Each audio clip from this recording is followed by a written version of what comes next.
Hey, welcome to the Pink Parley. It's your fine ass host Molly, and welcome to the show. First of all, y'all are amazing people for real, because guess what? The Pink Parley has got its 250 downloads achievement. And oh my God, you guys, I thought it was going to take me so long to get there, and I got there, and that's because of you guys. So thank you so much for fucking with the parlay. I'm really getting my little followers up, you feel me, on the gram, because I remember I only had like a few followers, and now I have like over 100, and I'm excited about that. Y'all can talk shit all you want to. I'm excited for the little things, and with that one little, I might have one fan really fucking with the parlay. Hey, I fucks with you, and I fucking love you. Thank you guys so much. Your support has been phenomenal. And today we finna get into the show, bringing my friend on. So roll up if you smoke, sip your drink if you drink, and if you gotta be sober, then just listen to this realness we finna give y'all, okay? So in my season 1 episode of Miss Mentally Unstable, I bashed the fuck low-key out of therapists, and then I had to think about it like, damn, my friend's a fucking therapist. And I'm like, damn, she heard these episodes, and I really hope I didn't offend her. So I thought it would be cool to actually bring her on the show, because obviously I shared a lot about my perspective of just being like the mental patient. So I think it'd be really cool for you guys to just really hear about being a therapist from a therapist perspective, and also just tell you our story, because like basically we had fell out and we didn't talk for like a whole year, and we literally just started being cool again, and I'm like so happy, y'all. So I would like to welcome to you guys my friend and therapist with the sexy ass green eyes. Hey the Pink Parley. Right, hey. We in here, sipping this Earl Stevens, feeling real good or whatnot. So yeah, what made you reach out to me for real? Because I reached out to you after our little argument, and I feel like you just ghosted me and you didn't talk to me for so long. So what made you want to get in contact with me again? I think just realizing that whole situation was like a misunderstanding, and then I was thinking about you, and when somebody on my heart, I feel like I'm supposed to reach out to them. So I did that. Well, you made the right decision. What else must I say? So, because we're here. Right? So we got to go back to how I met. I swear to God, like, she's God sent. Like, even when we reconnected, I felt like it was at the right time in my life where I needed her, kind of in a sense, So I remember, I was in Vallejo. That's when I was working at a damn oil refinery job. And, I had a roommate there, and we just really weren't getting along. No, you guys wasn't. And we happened to pull up. One of my friends, he also worked for the oil refinery. He knew him. Mm-hmm. And so he was like, just pull up on me.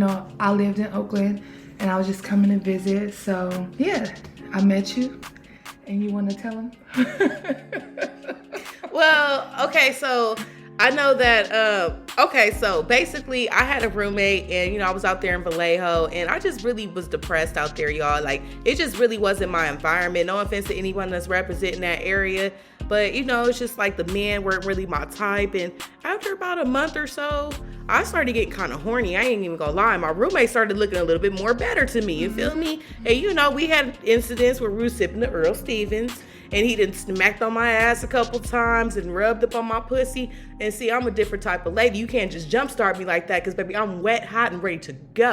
So, like, there's been a lot of times where he had me riled up, and then he always would act scared. And I thought it was kind of funny how he was so scared like that, because I was just like, what's wrong with you? Because, like, I know my shit fire. Like, if you don't relax and get some of this good pleasing that I'm about to give you. So, I guess I got a little loaded, and then I ended up kind of like raping this guy one night, technically. And he was really uncomfortable with that, and I felt really bad, and I did feel like a rapist, and I told him I'm sorry, and I'll never do it again. And I met you guys. And yeah, around the midst of that. Yeah. When we were separating, going our separate ways. Mm-hmm.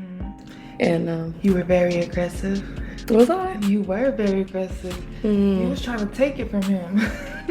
Well, yeah, that was because, so I was off that Icarenta again, another E40 branded liquor. The tequila, the E40 got that motherfucker fire. But yeah, it had me so lit. And yeah, I don't know what was gotten into me, but I already kind of had it in the back of my mind, like, I'm getting this dick tonight. Like, you ain't gonna keep running from me. Like, So yeah, and then he said he loved it, and then like, so everything was just weird. And then like, I thought we made up and was cool. We was gonna still be roommates. We was sticking in Vallejo together, you know, like. And then he on some last minute ass shit, not really even communicating with me. He was just like, oh yeah, like when it was time to check out the room, like, oh yeah, we not gonna move in together. So that shit was just weird. I was over it. I was like, fuck this. I'm going back to LA. I heard he moved out my apartment and all that, so I didn't know where the fuck exactly I was going. But I was like, I'm getting the fuck out of here.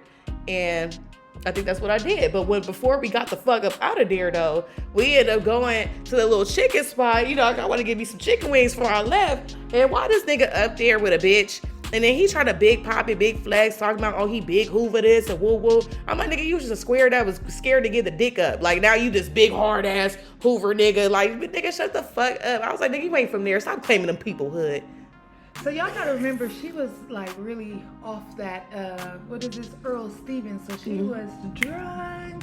They got into like a little, I don't know, they was just into it. She went to sleep. I thought she was gonna wake up and be on some sober, I'm good.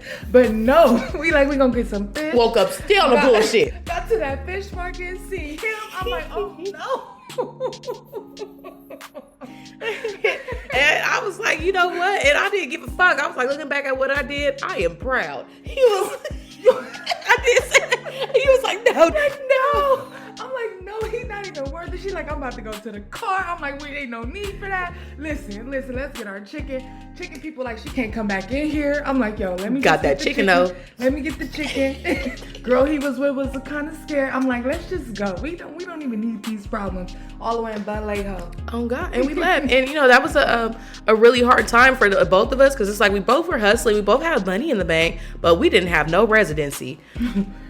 That is a true statement, okay? Yes. It was really, it was, I was God's sin, but it was like, I understood where she was coming from. I felt her pain. I felt how she was. You know, drinking was just something to kind of cope, but I felt it. And it was good that we met that day, even though it was a lot of chaos for real. Yeah. But I guess, it was really good, because after that day, I'm like, I'm going to follow you all the way back to LA. I'm not about to let you drive drunk.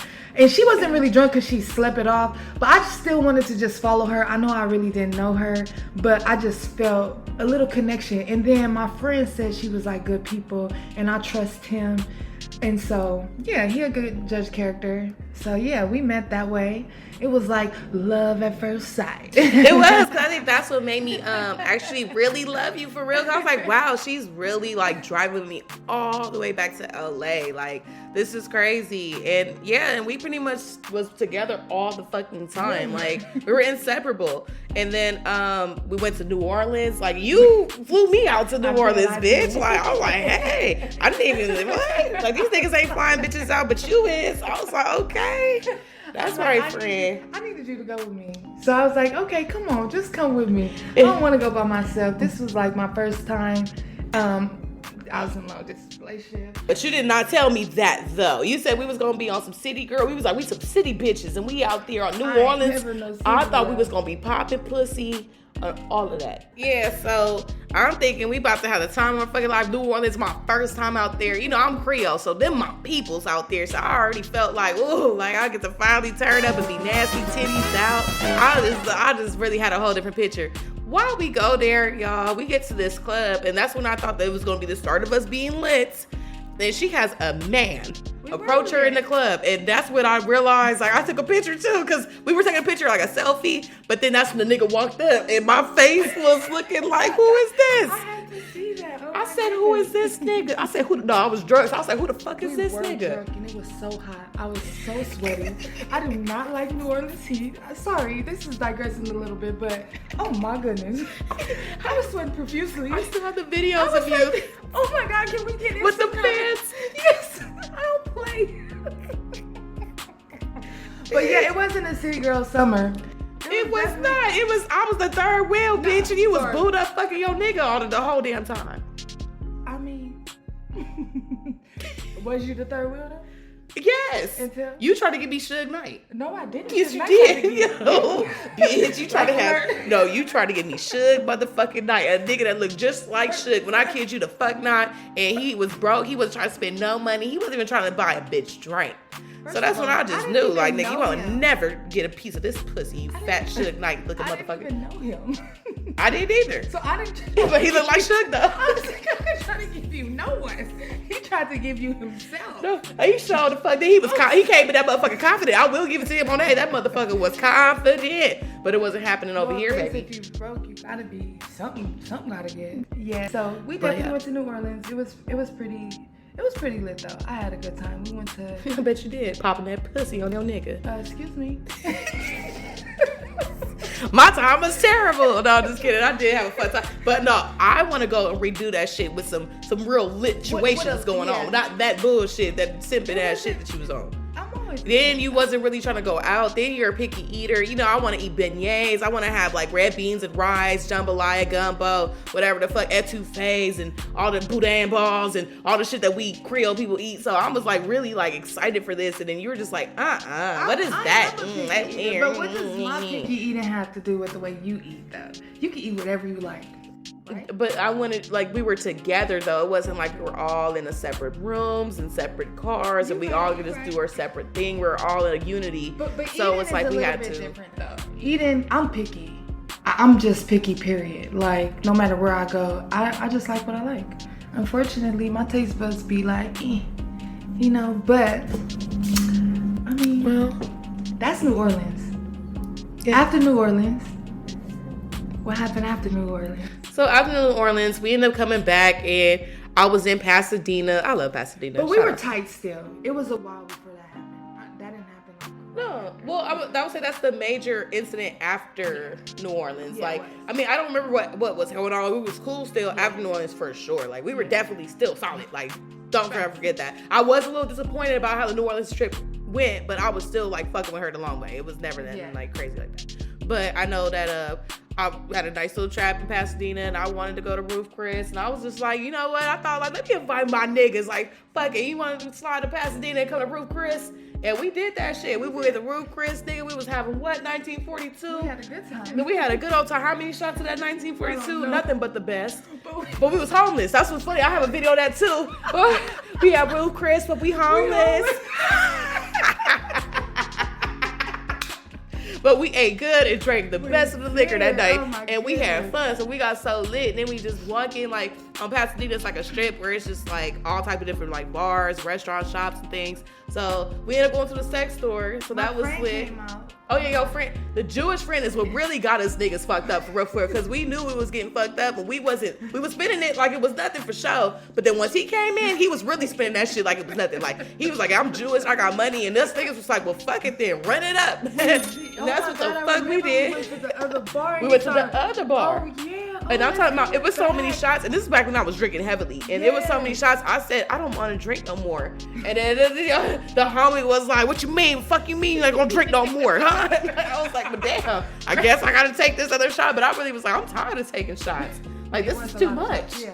I think I like poured the shot out, because I was like, I'm not taking no more shots. We really drank a lot.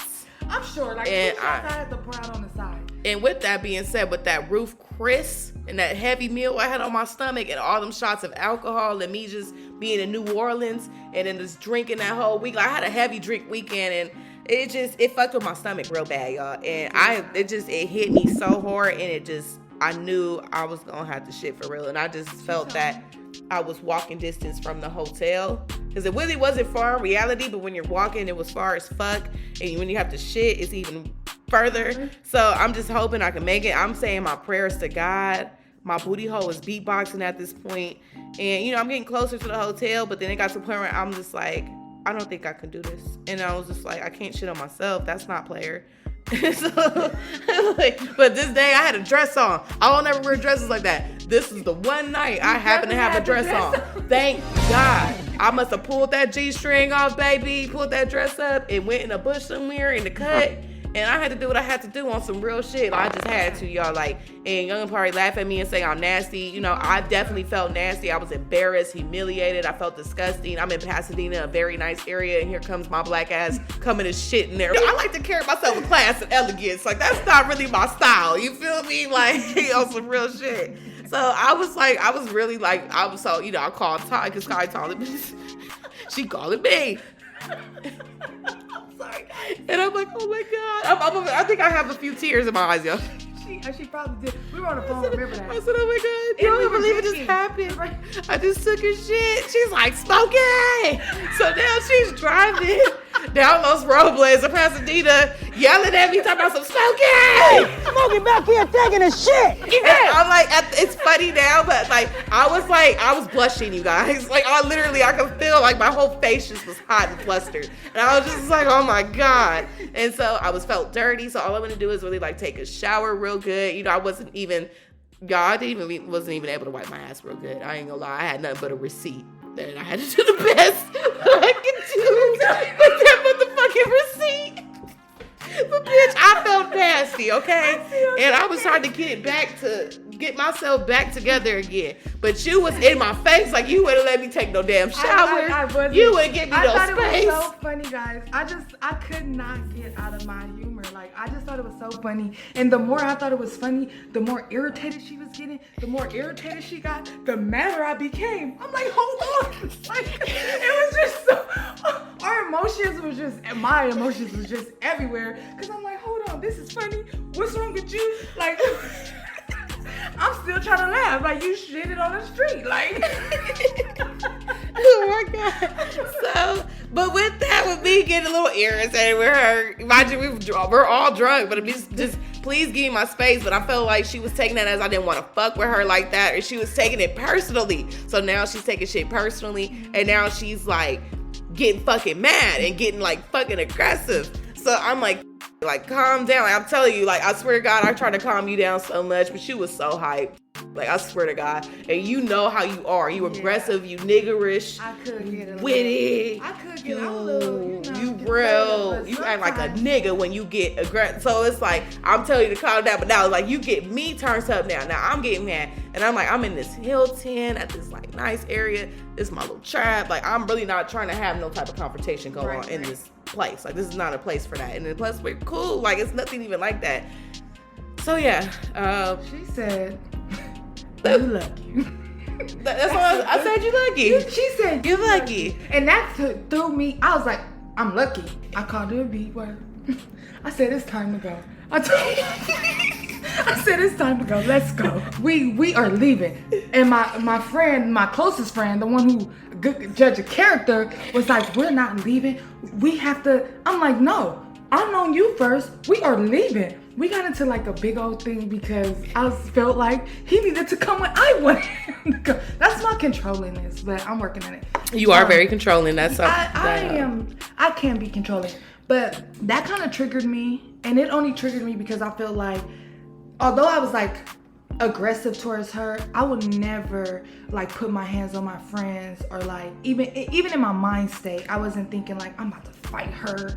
Like, I wasn't thinking like that. But as soon as she was like, I'm lucky, I'm thinking to myself like, lucky? Do you know those words? Do you know what those words mean? Well, that's what I'm like. This was our first confrontation because we was always getting along so perfectly. I fight my friend. I don't know how you get along with each other. I done fought a gang of friends and we were still friends after the incident. We became better friends after the fight sometimes. So I'm not too. I mean, to be honest with you, in my lifetime, and just to be very transparent with you all, because we all have a life prior to whatever our career or anything is.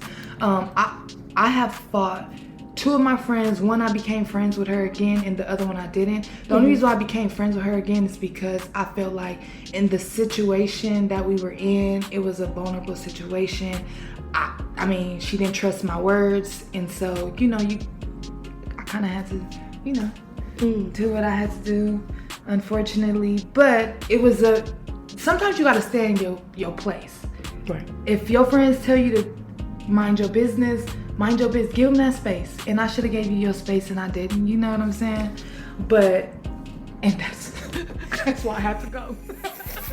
It's time to go. I told him ASAP, let's go. I don't want to fight this girl. Let's go. Yeah. But what hurt me, y'all, like, because literally I text her and I'm like, look, we need to talk. Like, just straight up, we need to talk. It was a lot to talk about. I was not mad at all. I knew she was drunk. It was never anything serious to me. She decides to not talk to me, not reach out, block me, and never talk to me again. For it's been a long time, actually. Like over a year. Like about a year. Like A year. Years, probably like 2 years. Nah. It's been a minute. It was like last year. Like this last year, that's when I was in Vallejo and all that shit. It was like last year. It's just been one hell of a year, yeah. It has been one hell of a year. But that's basically how we end up getting into it. I just felt like, you know, I felt threatened in that moment. Even though like I was aggressive, I think those words, I mean, you know, I'm from a place where certain words is triggering words. She from the east side. So when people say you're lucky, it's like lucky for what? What you think you could do? Like, no offense, you know, but I will say you're real easty. Yeah, you know, sometimes I can be, I mean, I'm from there. What can I say? So yeah, I've grown a lot, but I mean, some words, you know, I don't want to say it hurt me a little bit, but it was just like, remember, I was laughing. I really wasn't taking it too serious. You know what I'm saying? So when you were getting irritated, I'm not thinking like, this is about to go this way. Right. Then I'm drunk, so you know the angry type come out. Exactly. And that's when I was like, whoa. Especially when you get in, you know. Irritated. Yeah, because you know, I have a very short fuse, you guys. Like, my temper is very bad. But, you know, I try to stay calm. I try to stay as cool as possible with everybody because the last thing I'm going to do is lose my temper and fight with anyone. That's not something that I like to do too much. But, yeah, I felt like you was definitely like, yeah. Giving. You were triggering me for sure. But I'm so happy that we are friends again. Are we friends? Because, you know, we had this phone conversation. She was like, oh, yeah, I can't trust you that much. We are associates. And then she turned around and called me a friend. I said, wait, friend, associate? Let me know which one. Let me know how I should be moving at this point, okay? I just don't know if I can confide in you. Well, don't worry about it, because I understand. I understand. You know, I'm not holding that hurt. I cried. Like, I cried hard over that shit. You know, that hurt me because I was like, wow, what did I do? Because I was just like, was it really that bad? Like, did I do something that wrong? And in my mind, like, I just felt like I didn't do anything like that. I feel like just those words, because I wasn't thinking. You lucky. Like, although I was, yeah, because that's it for you. That's it. Because the other person that would have been it. Hey, so anyone say you lucky you? Because you lucky could be very positive. But we were in a like, you know, we wasn't in that space where it was a positive space. You know, you were irritated and I was aggressive. That wasn't a space where it was like positivity. It was a space where it was like rah. You know, and I apologize for real. I really do. And I'm happy I did reach out to you. I thought about you many a times, but I guess it wasn't the right time to reach out to you because I didn't reach out to you. When you think about it, because I thought about you often. I asked, you know, our mutual friend about you, if he still talked to you, you know. So well, the mutual friend don't do shit because I be like, tell our mutual friend or whatever about you, like, hey, have you talked, you know, like, he just be like, oh no, like, or she don't say nothing about you or whatever. So I thought you were just unbothered because I've been telling him about like the incident and just like how I wish you would reach out to me and all that stuff. You didn't tell me that. Okay, well, he weird. That's why the mutual friend, it sucks. That's why I think it's best to communicate directly to the source. I should talk to you. That's all he said. Okay, that's probably what he was implying because I was saying all that good shit. He was like, you should talk to her. You know, y'all should. But you know, sometimes I'm stubborn. And that was a year ago. I am trying to like be more aware of like how I am. You know, I talk to people all the time. And I had to think about it like, girl, you talking to these people about some problems you probably have. Well, some problems I do have. And I'm telling them how to resolve theirs. And I'm not even like implementing it. You know, it be like that sometimes. And that's one thing I do want to give you your props to, because I feel like in our time being apart from each other, we did get our shit together. Like, we definitely solved our homelessness, for sure. Yes, so we did link up. It's like, okay, then she doing her therapy thing now for real. So I'm like, okay, bitch. Like, we done bossed up and then re-linked. So that's dope. And I was like, well, shit, you're a therapist. I'm a real estate agent. Yeah, I'm a podcaster. And still a prostitute. Shit, fuck it. I'm all my three. Friend for real. One man band. That's what I start calling myself. I be doing it all, don't I? No, I am proud of you though. I am proud of you with this podcast. And guys, let me tell you the story. And if you guys know her, she probably did this to you guys too. I hope it's not that long, but it's okay. She was like, she texted me, mind you, we just became, acquaintance again. So she texted me like, hey, I'm interested in this podcast. You should check it out, right? I'm like, okay, I'm interested in what like my friends are really interested in. And I know we just got back cool, but I'm like, okay, she interested in this. I like podcasts. Why not check it out? So I'm like, I'm sitting in the car one day. I'm like, let me just listen to this, whatever this podcast is, right? So I hear her voice. I said, no, the hell she didn't. I called her like, oh yeah? So you started a podcast? And a little surprise, But it made me really interested in it. And I can you guys can't see her, but when she talk about it, well, you can hear it through her voice, probably the tone of her voice. But when she talk about it, she just speaks so highly of it. And I just enjoy it. And I see the progress. And I'm just proud of you for real. Like, life is hard, but you are like taking it by the balls and like, what I'm saying? Taking it by the balls. You know what? It's funny because you mentioned that, but it did take a lot of balls to do this myself. Obviously, as y'all know, I did have a business partner. Fuck, now I'm mad because I gotta talk about it. So I ended up getting screenshots from a girl. This bitch really was trying to run it for my show and do it with someone else, but I'm the brain. So she was basically taking my geniusness, my creation, and she was gonna try to transfer that, but to do it for herself and another bitch. So that's why she ghosted me. That's why she wasn't answering the phone and all that weird shit. So yeah, I was angry at the time. Well, really, I was hurt. First, I cried about it, of course, because I was like, what did I do wrong? Like, wow, like, this is crazy. But, I was like, well, what's hindering me from starting this show? Because I have the whole idea. It's everything written down, jotting down. The shit is dope. What's stopping me? The studio? All right, well, what could I do? Like, and I was like, well, fuck it. I got the fucking MacBook. I got all the shit. Like, let me get a microphone, USB one, plug that shit in, and fuck it. Like, I'll be recording wherever I'm at. And so that's where I'm at with it. And it's taking off. And I do plan on having the studio or maybe even a show. Like, I really want a show for real. So that's why I'm really being patient with the whole being in the camera, because I want to make sure I'm really generating income and stuff like that before I start doing all that.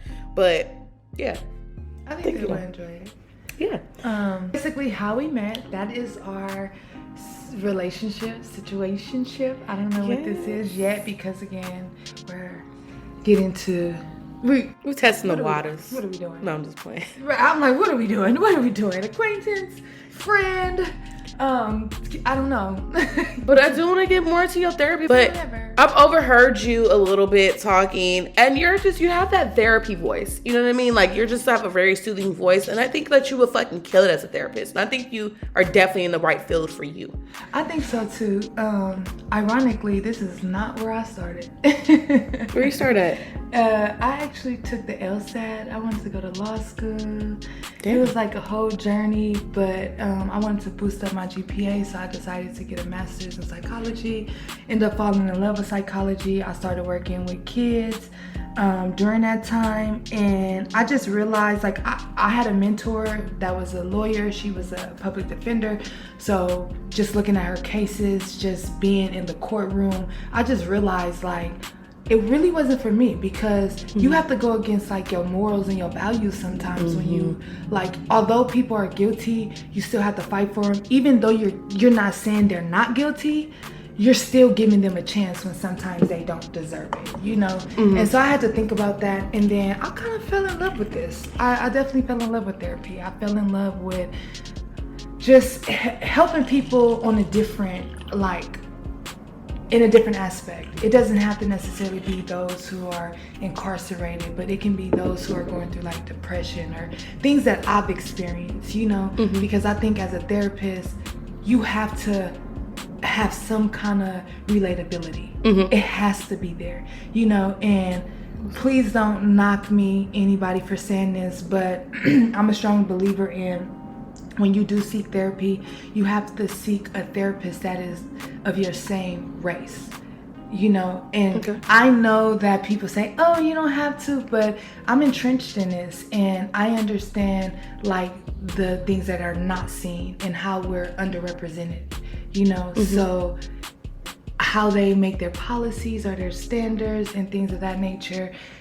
it don't cater to us sometimes. So you have to find someone who is similar to you to kind of relate to you. Does that make sense? To add to that, it might, because a lot of my therapists were always white.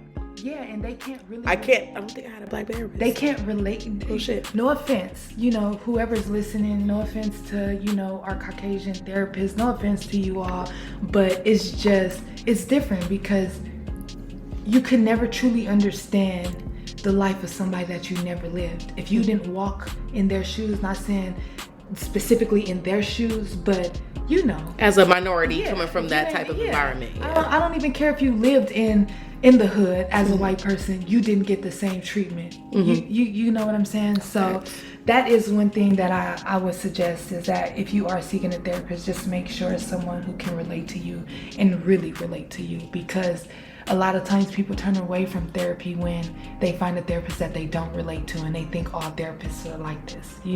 People have different modalities, and you just got to see which one works best for you. Okay. How do you feel about psychiatric medication? I know you're a therapist, not a psychiatrist, but would you ever be a psychiatrist? I won't be a psychiatrist. Okay. Just because that's a whole nother level. I know about medications because I have to, but I don't want to prescribe medication. It's just a lot with that.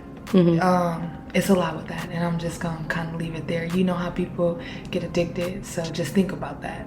Okay. Yeah. So. Yeah, I think I do too. I feel like that shit is very addictive. I feel like it changes your mind and your bodily function, and I don't know. I don't really like psychiatry. It is. It makes really schizophrenia. Yeah, it really depends. Even on a more minute scale, it depends on what you're lacking. If you can't sleep, maybe it will help you, because you can't talk that out. I mean, some good strong indica that could. That's medication. You got it. Okay. That's a form of medication. Okay, so to me, I think do a lot of, do you think that marijuana could ever replace a lot of psychiatric medication? Do you really feel that it could? Yes, I do. Yeah. I do. I feel like, it helps a lot of cancer patients. You got to think about that. It helps. It reduces a lot of stress. It's a lot of benefits in marijuana. I'm not supporting it or against it. Yeah, okay. You do what you choose. Make me feel better, because you know I'm finna smoke some. Unless you're an addict and you want to quit. Nah. But no. I think that, it could be beneficial to some people, especially if you have insomnia. Yeah, instead of taking an antidepressant, maybe some indica will help you. So I'm not against it in therapy if it was allowed. Okay. Well, I respect the fuck out of that. What do you see? Because we just became, back close. And it seems like we haven't missed a beat, to be honest with you. For me, anyway. I don't know about your acquaintance, but do you see our friendship developing? I know you said, you can't really see yourself talking to me, but I see myself having positive relationships with everyone who's in my life, being positive and being supportive. So absolutely. I definitely see myself being a real true friend to you. Okay, good. Yes. That's what I want to know. So. But I know sometimes I get a little bit heartbroken and crushed. Sometimes I'm a little bit vocal about it. And sometimes they'll be like, well, you want to talk? And sometimes I'm like, no. I don't really want to talk, because I don't know if I want to confide in that way. I don't know. It's just weird. I don't know. Okay. That's fair. Yeah. I shared a little moment with you yesterday, actually. Yeah. We got so funny. Yeah. And I was like, wow, you need to let it out. You need to cry, sometimes we all need to do that. And I guess we're just Black culture, in this, I know that it's we're so strong, and I love us for being strong, but it's okay to cry and release that shit, for real. Because I think sometimes when we act so hard, I really think that it really causes more damage, for real. Sometimes we just need to release those tears, let it out, and everything's gonna be okay, for real. I agree. I hope y'all ears enjoyed this realness and this dope ass session we had, and I'll catch y'all on the next parlay.